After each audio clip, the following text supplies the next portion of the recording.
The coffee at St. Jude's Hospital tasted like it had been brewed sometime around the Obama administration and left on the burner ever since.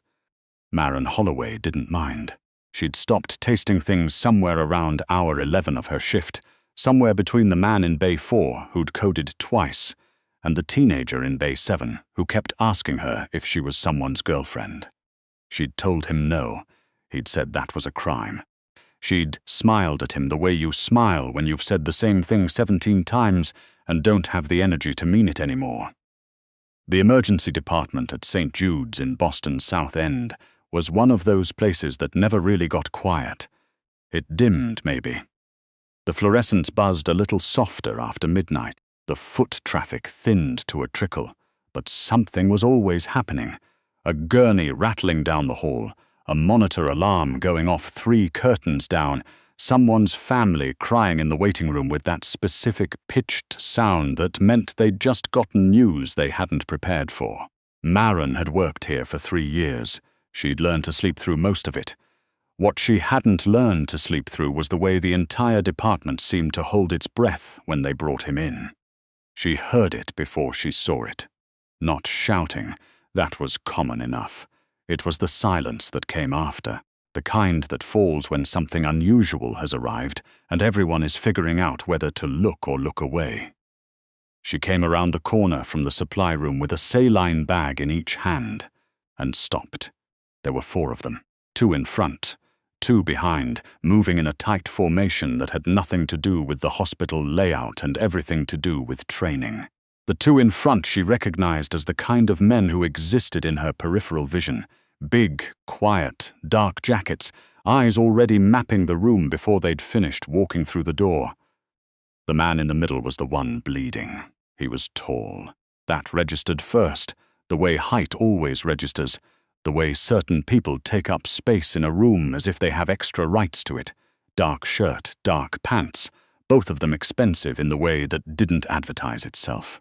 He was holding a folded cloth against his left side with practiced calm, the kind of calm that came not from the absence of pain, but from a long history of deciding pain wasn't worth his attention. His face was, she catalogued it the way she catalogued everything, jaw set, eyes open, dark grey and very still. A small cut above his left brow. He was walking under his own power, which meant the injury wasn't critical, but the amount of blood that had soaked through the cloth and the cuff of his sleeve said it wasn't minor either. One of the men in front spoke to the triage nurse at the desk, a low voice she couldn't hear from where she stood. The nurse. Janet, 22 years on the floor and unimpressed by essentially everything, glanced at the man's side, then picked up her phone, not the desk phone, her personal cell. That was unusual. Maren set the saline bags on the cart and walked over. "What do we have?" she asked Janet, because that was her job, and also because standing still while something happened in front of her had never been something she was capable of. Janet gave her a look. The look said, "This one's different. Laceration, left flank. Dr. Carmichael is on his way in." Janet's voice was even, too even, the way voices got when someone was being very careful about what they said and where. They asked for a private room. Maren looked at the man. He was looking at her, not the way patients usually looked at nurses, anxious or grateful or in too much pain to focus. He was looking at her the way people looked when they were assessing something and had a few seconds to decide. "I'll get him settled until Carmichael arrives," Maren said. The man with the cloth against his side said, "That works." His voice was low and unhurried, like he had opinions about how this was going to go, but had decided to table them for now. Room 9 was at the end of the hall, past radiology, which made it quieter, and which was probably why they'd chosen it. The 2 men who'd come in with him took positions on either side of the door without being asked, which told her everything she needed to know about what kind of night this was. She closed the door. He sat on the exam table without being told to, which she appreciated. A lot of people fought the table. Something about the paper lining, or the height, or the loss of autonomy. It made them combative before she'd even introduced herself. This man sat down the way he did everything else, like it had been his idea. "Nurse Holloway," she said, because her name was on her badge and she'd learned a long time ago that announcing it herself was faster than letting people read. "Can you move the cloth so I can look?" Hichi looked. The laceration was maybe 4 inches, clean-edged, running diagonally across the lower left ribs. Deep enough to need closing, not deep enough to have hit anything vital, or he'd have been unconscious. It had bled hard but was already slowing. "You're going to need sutures," she said. "Probably 12 to 15. There's a lot of blood, but nothing that looks like organ involvement. Does it hurt when you breathe deep?" He took a breath. "A little. I'm going to order a chest X-ray to rule out a nicked rib." She was already writing. "What happened?" Silence. She looked up. He was watching her with that same steady attention, not hostile, not evasive, just quiet in the particular way that said, "I've decided not to answer that." "Glass," he said finally. "Broken window." The laceration wasn't consistent with broken glass. It was consistent with a blade, something narrow and controlled. But she'd been a nurse long enough to know that the gap between what patients said happened and what actually happened was sometimes enormous, and that closing that gap was not always her job. "Okay," she said and didn't push it. She prepped the tray. Lidocaine first to numb the area. She watched him not react to the needle, not even the first one, and made a note of that. Most people flinched at the injection, whether they meant to or not. It was involuntary. He just looked at the wall. "Have you had sutures before?" she asked, because she needed to fill the quiet with something and because the question was clinically relevant. "Yes, recently. A beat. Relatively." She glanced at his hands. There were small scars on his knuckles, old and faded, and one longer one along the outside of his right forearm that had been sutured at some point and had healed cleanly. Someone who knew what they were doing had closed that one. She began cleaning the wound. "You're not going to ask me anything else," he said.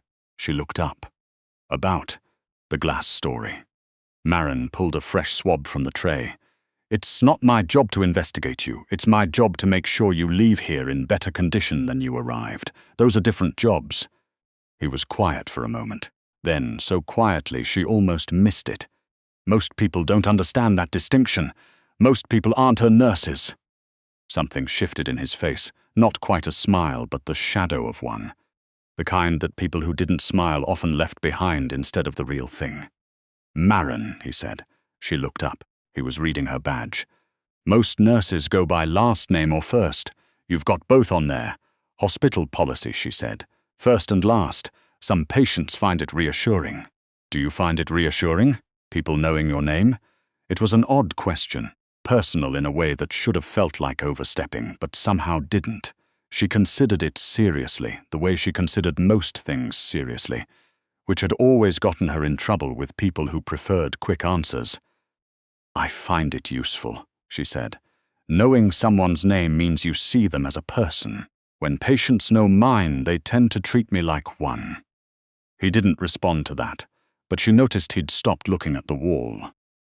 Dr. Carmichael arrived 20 minutes later, flushed and slightly out of breath, which meant he'd come from somewhere he'd rather be. He was a good doctor in the way that experienced doctors were good, efficiently, without ceremony. He examined the wound, agreed with Maren's assessment, and began the sutures while she handed instruments and maintained the field. The whole time, the man, she still didn't have a name for him, didn't make a sound. When it was over and Carmichael had moved on to write discharge notes, she was alone with him again. "You'll need to keep it dry for 48 hours, she said, handing him the aftercare sheet. "The sutures are dissolvable, so no removal needed. But if you see any redness spreading beyond the edges or fever above 101 or increased discharge, come back in." "Come back in," she confirmed. He took the sheet from her. Their fingers didn't touch, but almost. She noticed that, which was inconvenient. "Lev," he said. She blinked. "Sorry, my name." He looked at the sheet, not at her. "You didn't ask, I'm telling you anyway. Lev Drogan." Maren filed that away. In the same careful mental drawer she filed everything. "Okay, Mr. Drogan," she said. "Rest for the next 24 hours, no heavy lifting, and no more broken windows." This time the shadow of a smile became something slightly more substantial. It lasted maybe 2 seconds before it was gone. He stood, rolled down his sleeve over the bandage, with the same economy of motion he seemed to apply to everything, and walked to the door. Then he stopped. "The man in Bay 4, he said, without turning around. "The one who coded twice. He's going to be okay." Maren stared at the back of his head. "How do you know about that?" He opened the door. "Take care of yourself, Nurse Holloway." And then he was gone, and so were his men, and the hallway was just the hallway again. Fluorescents buzzing softly, someone's monitor going off 3 curtains down.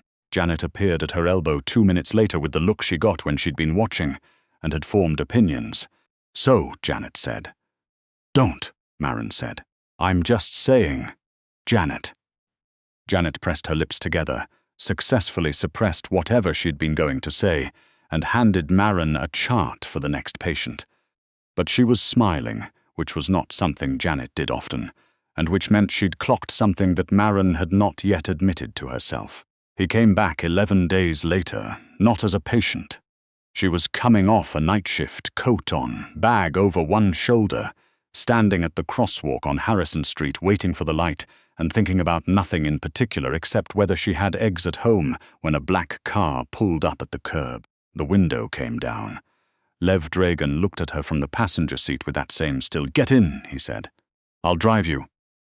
Maren didn't move. "You don't know where I live." "No," he agreed. "But you look like you've been awake for 14 hours and it's starting to rain." She looked up. It was, in fact, starting to rain. She looked back at him. He was watching her with a patience that suggested he had plenty of time for her to finish calculating. "This is a very unusual thing to say to someone you don't know," she said. "I know your name," he said. "You know mine. That's more than most strangers." The light changed. The rain picked up. She stood there for 3 seconds that felt longer, doing the particular mental arithmetic that happened when something was both exactly as suspicious as it looked and also somehow not alarming. And then she got in the car. He didn't say anything for the first few minutes, and neither did she. The city moved past the windows, the wet streets of the South End, the brick buildings that had been here since before anyone currently alive, the corner store where she bought her coffee because the hospital stuff was genuinely catastrophic. "How's the side?" she asked finally, because she was a nurse and clinical follow-up was a reflex. "Healed," he said. "You should still be careful for another 2 weeks. The scar tissue, I know." He glanced at her. "I've had more of those than I'd recommend." There was something in the way he said it. Not bitterness, not self-pity. Just a kind of exhausted honesty that she recognized from patients who'd been through things and had gotten tired of performing wellness. It made her study him sideways, the way she studied things when she didn't want to be caught studying. "You're not going to ask me anything," he said. Again. "I'm waiting," she said, "for you to decide what you want to tell me." He looked at her for a long moment. The driver kept driving. The rain hit the windows. "That's a very particular kind of patience," Lev said. "I work with people in crisis," Maren said. "You can't rush someone to the thing they actually need to say. You have to wait for them to get there, and if they never get there, then they weren't ready." She looked out the window. "You can't force it." He was quiet for the rest of the drive, and she let him be quiet. But when they stopped outside her building, she hadn't given him the address, and she chose carefully not to ask how he knew. He said, "I'd like to take you to dinner." Maren had her hand on the door handle. She turned to look at him. "That's also a very unusual thing to say," she said. "You know what I do." "I know what I guessed," she said carefully. "I don't know anything specific. Guessing counts," he said. "You're not scared. Should I be?" He considered this with what seemed like genuine seriousness. "Probably," he said, "in a general sense, but not of me specifically." She turned that over. "Why are you telling me this?" "Because you didn't lie to me," he said. "When I told you about the glass, you knew I was lying and you let it go and you still did your job. I find that rare." Maren sat with that for a moment. Outside, the rain was steady now. "Dinner," she said. "Dinner," he confirmed. "I'll think about it." She got out. She made it to the door of her building before she heard the car pull away, slow and steady like it had all the time in the world. She thought about it for 6 days. Then she called the number he'd left on a card she'd found in her coat pocket. She'd have been more unsettled by this if she hadn't suspected he was the type of person who was very good at the small, precise kind of gesture and said yes. The restaurant was in the back bay. Not the loud kind of nice, the quiet kind, the kind where the tables were far apart and the menus didn't have prices.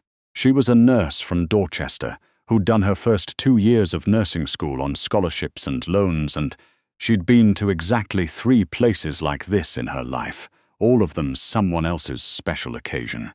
She wore the dark green dress she kept for things she wasn't sure about. He was already there when she arrived. Standing, because he'd apparently been raised with manners or trained to project them. She was still learning which of those categories applied to which of his qualities. He looked different without the blood. She hadn't let herself think that too specifically over the past 2 weeks.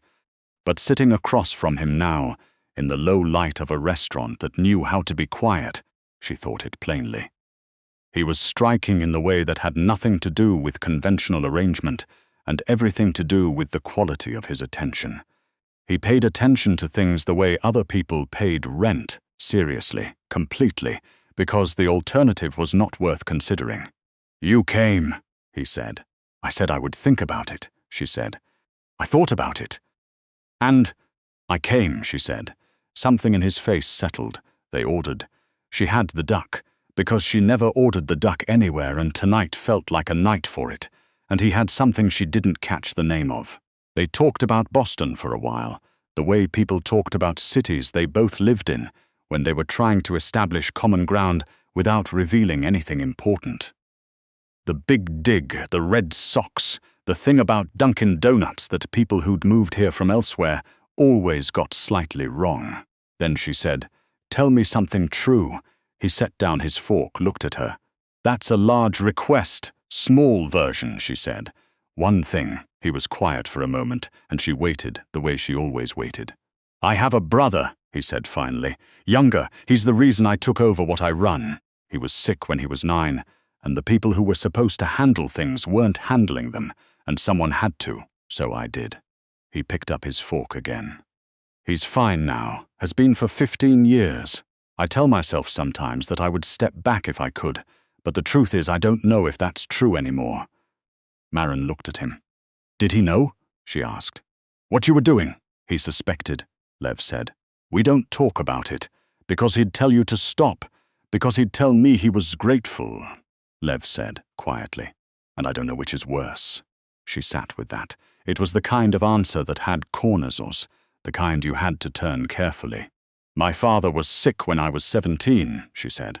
"He needed a surgery that kept getting pushed back. Insurance thing. I couldn't fix it. I was 17, but I told myself if I could learn enough, maybe I'd be able to next time." She tilted her head. "So I became a nurse. And then he had a different surgery, unrelated, 3 years later, and he's fine. But I was already on this road by then, so..." Lev looked at her steadily. "You understand it. I understand choosing a path because of someone else," she said, "and then the path becoming yours." The rest of dinner was easier after that. Not because they'd solved anything, but because the particular kind of silence that needed breaking had been broken, and what was underneath it turned out to be familiar. 6 weeks later, she was sitting in the break room eating leftover pad thai at 2 a.m. when Janet came in and sat down across from her with the particular expression that preceded conversations Maren usually wasn't prepared for. "A man came to the desk tonight," Janet said, "while you were with the trauma in Bay 2. Maren chewed. "What man?" "He didn't give a name. He gave me a message." Janet folded her hands on the table with the care of someone handling something they weren't sure about. He said, "Tell Nurse Holloway that the situation with Mr. Dragan requires her presence. He is unwell," and then he left before I could ask anything else. Maren set down her fork. "He is unwell" was not language anyone from Lev's world used casually. She knew enough by now. 6 weeks was enough to learn the grammar of a world she was still a stranger to understand that unwell meant something specific.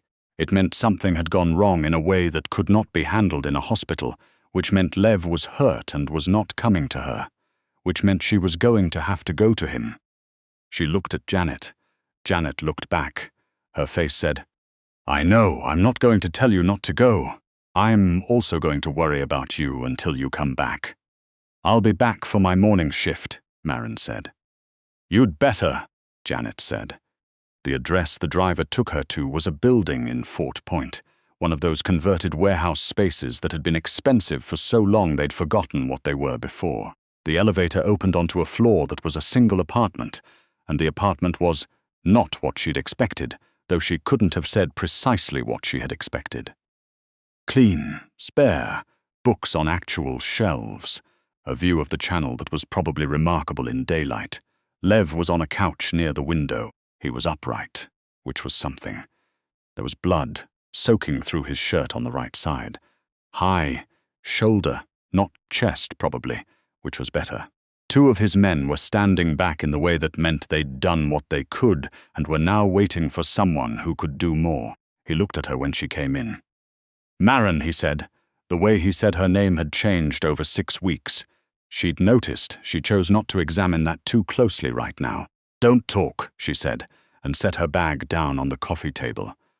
She'd brought what she had at home, which wasn't everything, but it was more than nothing, and went to him.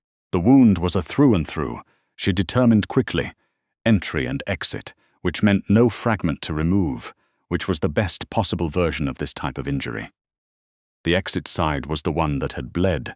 She applied pressure, assessed, made a list in her head of what she had and what she needed. "Is there a pharmacy open nearby?" she asked the room. One of the men, she'd learned his name was Garrett and that he was the one who actually got things done, said, "I can get there in 10 minutes. She gave him a list. He was gone before she finished saying it. "This is not how I planned tonight," Lev said. "You planned tonight?" "I was going to call you tomorrow," he said. "I was going to suggest the museum, the impressionist thing at the MFA." She looked at him. There was blood on his sleeve and he was suggesting the MFA. "The impressionist thing is on until March," she said. "We have time." She pressed the cloth more firmly. "How did this happen?" "There's a family, an organization that we've had an understanding with for years," he said, with the careful precision of a man managing pain. "That understanding is no longer in place. They broke it. They tried to." He exhaled. "They underestimated how much I know about their operation."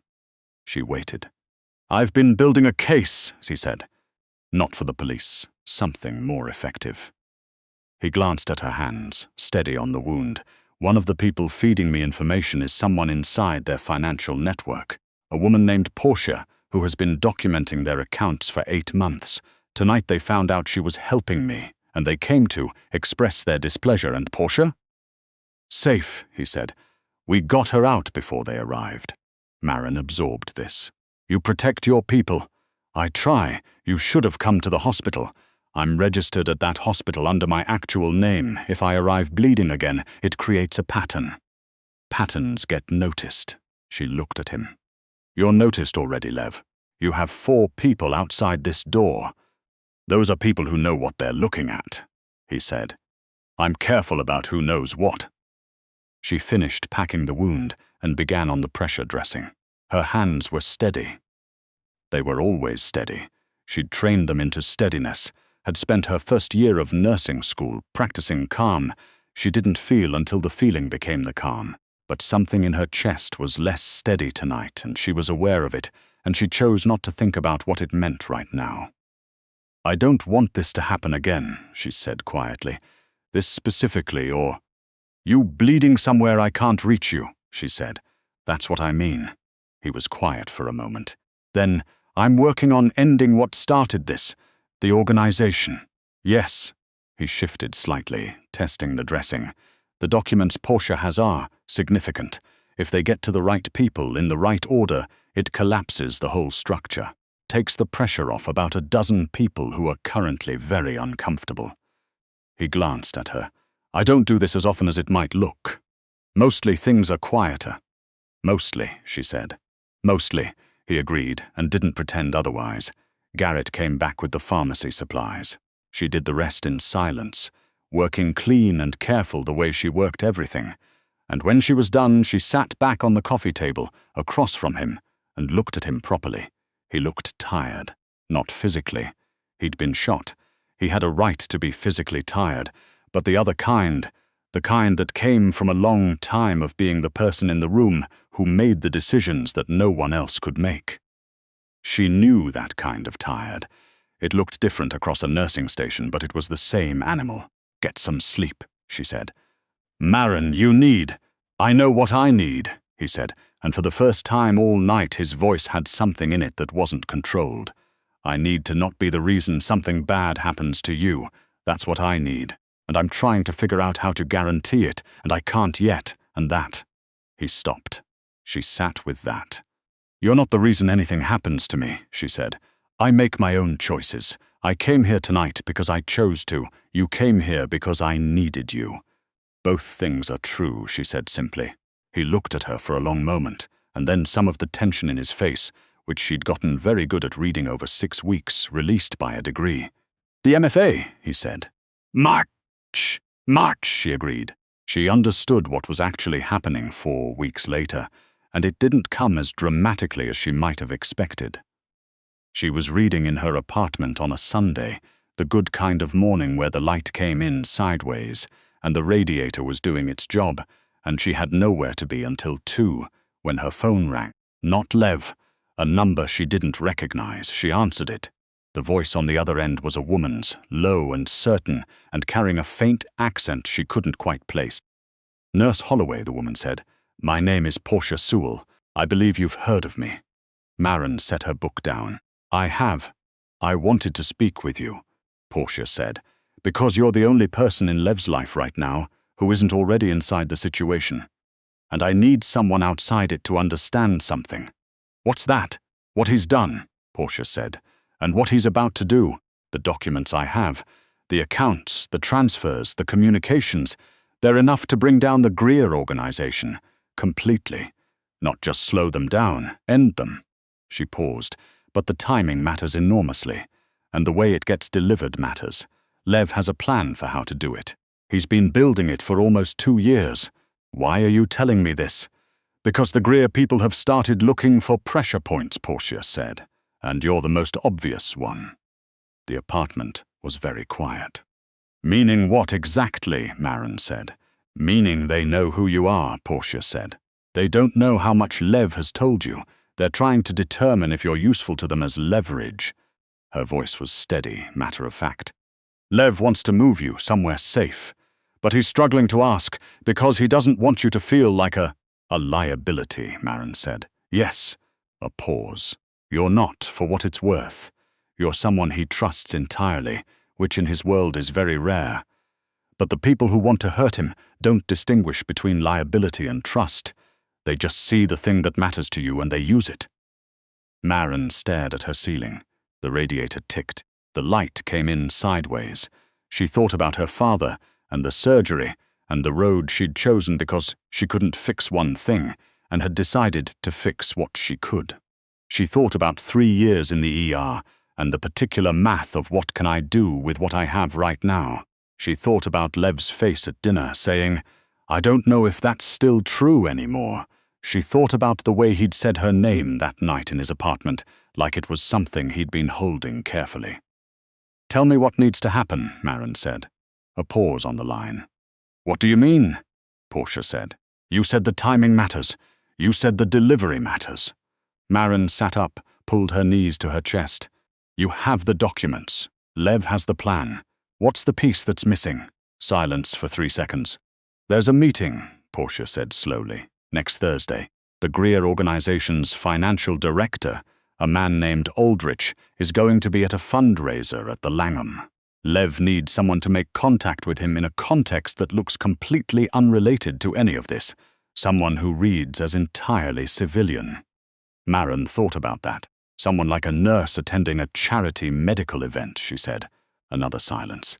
"He didn't want to ask you," Portia said. "I know," Maren said. "He wouldn't." She thought of Lev again, trying to find a way to protect people who didn't want to be protected, carrying things that had become his by circumstance and stayed his by commitment.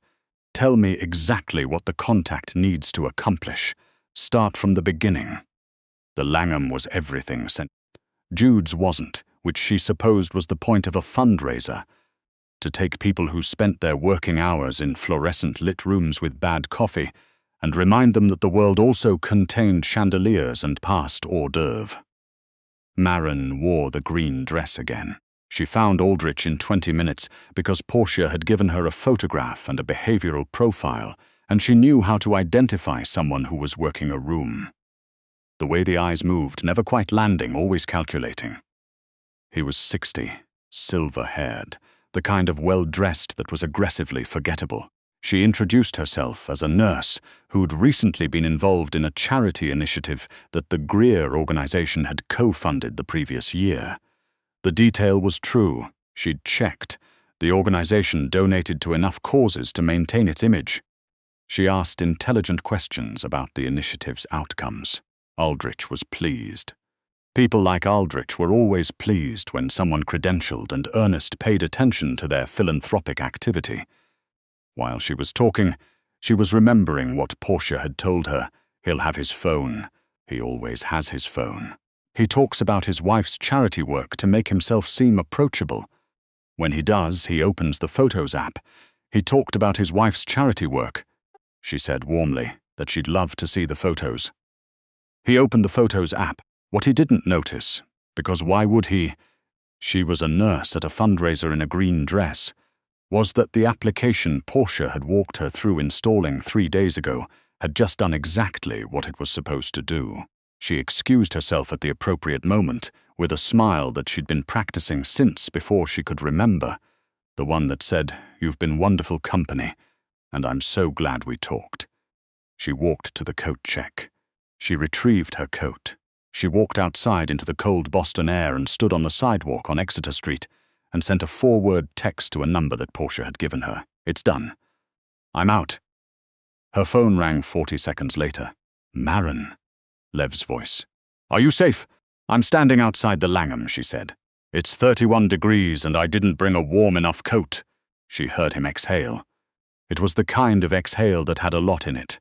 You should have trusted me to decide," she said, not unkindly. "We can talk about that part later." A pause. "There's a car coming," he said. 2 minutes. "I know," she said. "I called it." Another pause, shorter. "Of course you did," he said, and there was something in his voice she hadn't heard before. Not quite admiration, because that wasn't quite the right word for it. More like recognition. The specific kind that happened when you looked at someone and understood, maybe for the first time completely, that they were exactly who they'd been telling you they were all along. "Lev," she said. "Yeah, the Impressionist show is on until March," she said. "When this is over," a beat. "When this is over," he said. The car came. She got in. The city moved past the windows, the wet streets, the brick buildings, the corner store where she bought her coffee, all of it exactly as it had been, and also somehow slightly different, the way things looked different once you'd made a decision, and the decision had become part of you. She sat back. She breathed. Whatever came next, she'd handle it the same way she'd handled everything else. One thing at a time, with whatever she had, without waiting for someone else to tell her she was ready. She'd been ready for a long time. She just hadn't had a reason to use it until now.